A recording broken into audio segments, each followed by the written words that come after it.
18 दिसंबर 2025 को वो घटना जो पूरी दुनिया को दहला दिया। Pioneer knit composite factory. Deepu चंद्र दास इसी फैक्ट्री में 2 साल से काम कर रहे थे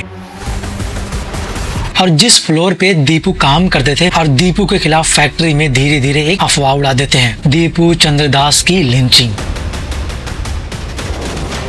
वर्ल्ड अरबिक लैंग्वेज डे का इवेंट सेलिब्रेट किया जा रहा होता है। प्रोटेस्ट इतना भयानक था, बांग्लादेश की भीड़ ने नहीं बल्कि कुछ अंदर इसके वर्कर्स ने ही दरवाजा खोल दिया।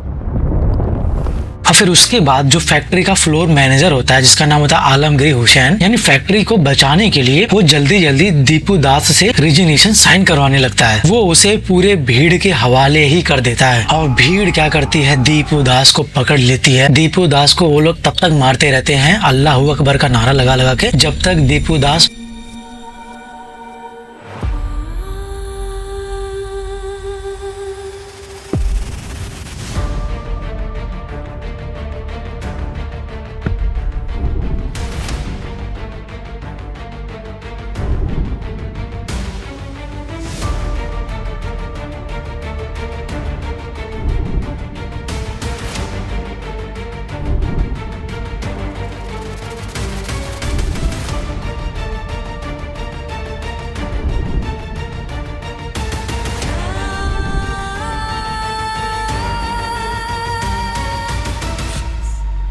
बांग्लादेश का स्थान हमेशा से एक सेंसिटिव रहा है, खास करके जब बात आती है माइनॉरिटी राइट्स और कम्युनल हार्मोनी की। 18 दिसंबर 2025 को वो घटना जो पूरी दुनिया को दहला दिया। दीपू चंद्र दास एक साधारण पर्सन थे, ना तो वो एक एक्टिविस्ट थे और ना ही किसी पॉलिटिशियन से उनका लिंक था। वो एक मेहनत कश इंसान थे जो अपने परिवार के पालन पोषण के लिए वो दिन रात मेहनत करते थे। लोग बताते थे कि दीपू चंद्र दास एक ऐसे स्वभाव के व्यक्ति थे जो उनकी तस्वीर पेश करती थी, वो एक ऐसे व्यक्ति की पेश करती थी जो वो जिम्मेदारियों के तले दबे हुए थे लेकिन फिर भी अपने परिवार के लिए काम करते थे। बांग्लादेश में एक जिला है मेमेनसिंह, वहाँ के ताराकंडा एक उपजिला है। वहाँ के मुकामिया कांदा गांव के दीपू चंद्र दास मूल निवासी थे और उनकी उम्र लगभग 27 साल की बताई जा रही है। कई खबरों में तो उन्हें 25 साल का बताया गया। और दीपू चंद्र दास अपने परिवार के एकमात्र कमाने वाले व्यक्ति थे और उनके परिवार की जो स्थिति थी काफी ज्यादा चुनौतीपूर्ण थी। उनके पिता एक डिसेबल व्यक्ति थे जो कमा नहीं सकते थे।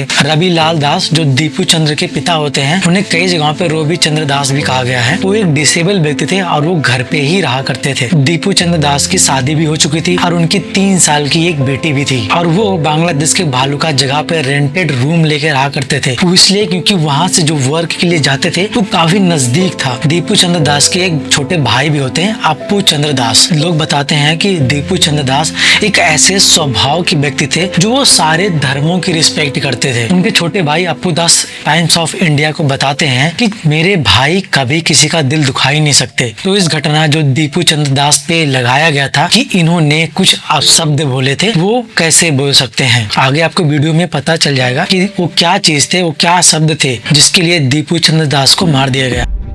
बांग्लादेश के भालुका उपजिला के स्क्वायर मास्टर बरी एरिया में एक जगह है पॉयनियर निट वियर लिमिटेड और कुछ रिपोर्ट में इसे पॉयनियर निट कंपोजिट फैक्ट्री भी कहा गया है। और दीपू चंद्र दास इसी फैक्ट्री में 2 साल से काम कर रहे थे और हाल ही में दीपू चंद्र ने जूनियर क्वालिटी इंस्पेक्टर के तौर पे अपनी नई पहचान बनाई थी। फैक्ट्री का जो माहौल था वो काफी ज्यादा इंडस्ट्रियल और क्राउडेड था और जिस फ्लोर पे दीपू काम करते थे उस पे लगभग 400 वर्कर काम करते थे। इतना क्राउडेड था वहाँ पे। और उसी टाइम दिसंबर 2025 में बांग्लादेश में राजनीतिक उथल पुथल हो रही थी। लोग सड़कों पे भागदौड़ कर रहे थे, विद्रोह कर रहे थे, ये सारी चीजें उस समय हो रहे थे। प्रोटेस्ट इतना भयानक था बांग्लादेश का कि बड़े से बड़े लोगों के जो डेली वर्कर्स थे उन पे इफेक्ट पड़ रहा था। जब इन्वेस्टिगेशन हो रही होती है तो उसमें नए नए फैक्ट्स आते हैं, जैसे ब्लास्मी का, जिसका मतलब मैं आपको बताऊंगा आगे कि जो दीपू चंद्र पे आरोप लगते हैं वो इसमें अलग अलग फैक्ट्स निकल के आ रहे होते हैं। दीपू यहाँ पे नहीं रुकते, वो क्या करते हैं, वो मैनेजर से सुपरवाइजर के पद के लिए भी एक एग्जाम भी देते हैं। और यहीं पे शुरू होता है फैक्ट्रीज में मतभेद का। यानी उनके इस स्टेप के कारण फैक्ट्री में कुछ वर्कर जो काम कर रहे होते हैं उन्हें ये बात हजम नहीं होती है और वो दीपू से हेट करने लगते हैं। दीपू के भाई बता रहे होते हैं कि उनके भाई यानी दीपू की जो कुछ वर्कर्स होते हैं वहाँ पे पोजीशंस के लिए विवाद छिड़े थे। आगे आपको समझ में आएगा कि वो सारी चीजें जो अंदर छिड़ रही थी, यानी दीपू जो थे काफी हार्ड वर्किंग पर्सन थे। उन्होंने हाल ही में एग्जाम भी दिया था और वो अपने नए पोजीशन के लिए एग्जाम जो दे रहे थे उसके लिए, और यही चीज वहाँ के वर्कर्स कुछ जो लोग थे उनको ये बात पसंद नहीं आती है और यहीं से शुरू होता है असली लड़ाई। 18 दिसंबर 2025 को बांग्लादेश में उस टाइम पे काफी बहुत ज्यादा तनाव चल रहा था, यानी प्रोटेस्ट बहुत ही हाई लेवल पे चल रहे होते हैं। और उस वक्त स्टूडेंट का एक लीडर होता है शरीफ उस्मान हदी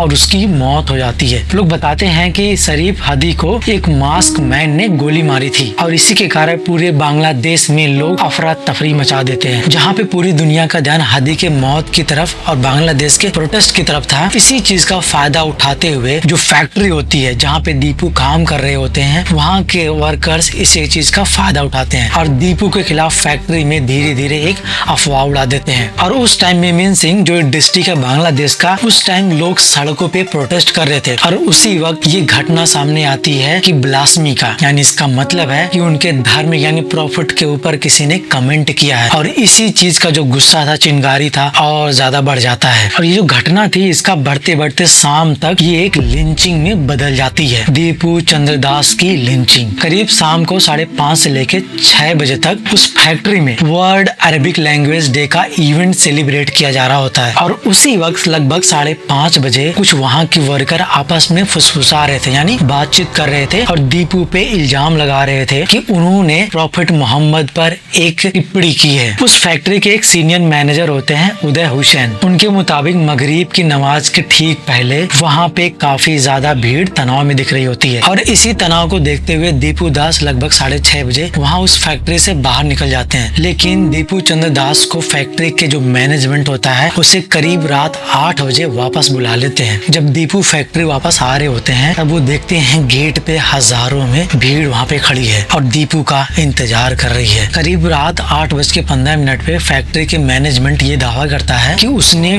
पुलिस को इन्फॉर्म किया था, लेकिन भीड़ तब तक अनकंट्रोलेबल हो गई थी। रात 8:42 पे भीड़ ने फैक्ट्री का एक साइड गेट होता है उसे भीड़ ने तोड़ देती है। कुछ रिपोर्ट्स ये बताती हैं कि भीड़ उस समय बेंचेस का इस्तेमाल करके तोड़ रही थी, लेकिन बांग्लादेश की पुलिस ये बताती है कि भीड़ ने नहीं बल्कि कुछ अंदर इसके वर्कर्स ने ही दरवाजा खोल दिया था। फिर उसके बाद जो फैक्ट्री का फ्लोर मैनेजर होता है जिसका नाम होता है आलमगीर हुसैन, वो क्या करता है, यानी फैक्ट्री को बचाने के लिए वो जल्दी जल्दी दीपू दास से रिजिग्नेशन साइन करवाने लगता है और जब साइन करवा लेता है उसके बाद क्या करता है, उसे फैक्ट्री से बाहर ढकेलने लगता है। जो वहाँ का मैनेजमेंट होता है वो इस बात को क्लेम कर रहा होता है कि वो उसे सेफ एग्जिट दे रहे हैं, लेकिन क्या करता है वो उसे पूरे भीड़ के हवाले ही कर देता है और भीड़ क्या करती है, दीपू दास को पकड़ लेती है और उसे बैम्बो, लाठी, स्टिक्स और लात घूसों से बेरहमी की तरह पीटना शुरू कर देती है। दीपू दास को वो लोग तब तक मारते रहते हैं अल्लाह अकबर का नारा लगा लगा के जब तक दीपू दास बेहोश नहीं हो जाता। फिर क्या करते हैं, भीड़ उसे घसीट कर लगभग 1 किलोमीटर तक जामिर्दिया बस स्टैंड होता है, एक मास्टर बरी नाम का जगह होता है, वहां तक उसे ले जाती है और वो भीड़ अपनी वो शर्मनाक हदें पार कर देती है। दीपू दास को नेक्ड कर देती है और उसे पेड़ से लटका के केरोसिन डला के जला देती है और इस घटना को आसपास के लोग सिर्फ अपनी आंखों से देख रहे थे और कोई उसे बचाने तक नहीं गया। घटना के बाद बांग्लादेश की RAB 14 रैपिड एक्शन बटालियन और वहाँ की लोकल पुलिस आती है। अब हम यहाँ पे समझने की कोशिश करेंगे कि ये जो मामला था वो एक्चुअली में इन्वेस्टिगेशन में क्या निकल के आती है। जो RAB 14 रैपिड एक्शन बटालियन के कमांडर होते हैं मोहम्मद शमसुजैन और नैमुल हसन जो होते हैं वो बार बार इस बात को क्लेरिफिकेशन करते हैं कि जो आरोप दीपू दास पे लगे होते हैं ब्लास्मी का, यानी प्रॉफिट मोहम्मद के ऊपर जो कमेंट था वो पूरी तरीके से झूठा निकलता है, यानी कोई प्रूफ ही नहीं मिलता। वो दीपू दास के सोशल मीडिया से लेके जितने भी चीजें होती हैं, कॉल रिकॉर्डिंग एवरीथिंग, वो पूरी इंक्वायरी करते हैं और ब्लास्मी जैसे कमेंट्स या फिर कुछ ऐसी टिप्पणी वो कहीं पे नहीं पाते हैं। RAB यहीं पे नहीं रुकती, वो भीड़ से जाके पूछती है, उन भीड़ से जो दीपू दास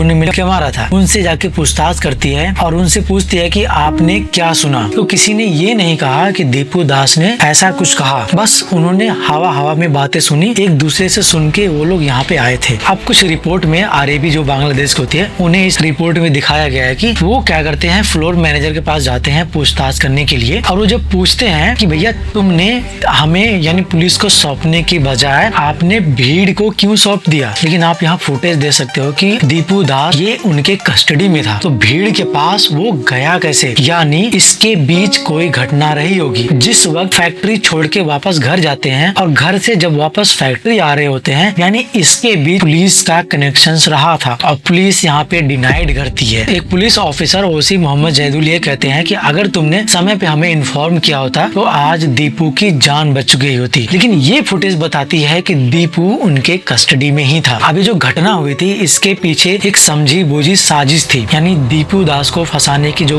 मैंने स्टार्टिंग में बताया था आपको कि फैक्ट्री में कुछ लोगों से जलन करने लगे, जिसकी वजह से उन लोगों ने जानबूझ के दीपू दास को फंसाया। अब जो इन्वेस्टिगेशन होता है इसमें यासिन अरफत को एक प्राइम सस्पेक्ट की तरह पाया गया, और जो ये यासिन अरफत था वो शेखबरी एरिया के एक मस्जिद में इमाम था और ये एक टीचर भी था। उसने अपनी कम्युनिटी को इन्फ्लुएंस का इस्तेमाल करके लोगों को उकसाया और भीड़ को मोबिलाइज किया। उसके बाद हत्या कांड के बाद अंजाम देने के बाद वो वहाँ से फरार पाया गया और 12 दिन तक अलग अलग मदरसों में जा जाके वो छुपता था। और यही नहीं, उसने अपना नाम बदलकर सूफा मदरसा में नौकरी भी ढूंढ ली थी। लेकिन 8 जनवरी 2026 को उसे ढाका में डेमरा एरिया से अरेस्ट कर लिया गया। अब ये लिस्ट देख लो, जो 21 लोगों को यहाँ पे अरेस्ट किया गया था जो सस्पेक्टेड पाए गए थे। अब यहाँ बांग्लादेश की जो पुलिस थी उनकी गलतियों पे थोड़ा नजर डालते हैं। अब यहाँ पे क्या होता है कि FIR किसी ने रिपोर्ट कराने की कोशिश की तो वहाँ पे रिपोर्ट नहीं लिखी गई। फिर बाद में जब प्रेशर बनाया गया तब जाके कहीं उन्होंने स्टेप लिया। दीपू का परिवार पूरी तरीके से बर्बाद हो चुका था। रवि लाल दास जो दीपू के पिताजी होते हैं, जो अपने बेटे के सहारे जी रहे थे, जो एक डिसेबल पर्सन होते हैं, उनकी जो आशा थी वो भी खत्म हो चुकी थी। उनके जो भाई होते हैं अपू दास, उन्हें उनकी मौत की खबर फेसबुक के वीडियो से पता चलती है। अब यहाँ पे जिस तरीके से दीपू को फंसाया गया और उसे ब्लास्मी केस में फंसाया के उसे भीड़ ने मारा, अब आप इस रिलीजियस इनसाइड को देख सकते हो। दीपू का प्रमोशन होना तय था। वहाँ के कुछ लोग उससे इतने ज्यादा नफरती हो गए थे कि उन्होंने धर्म का सहारा लेके दीपू को मौत के हवाले कर दिया।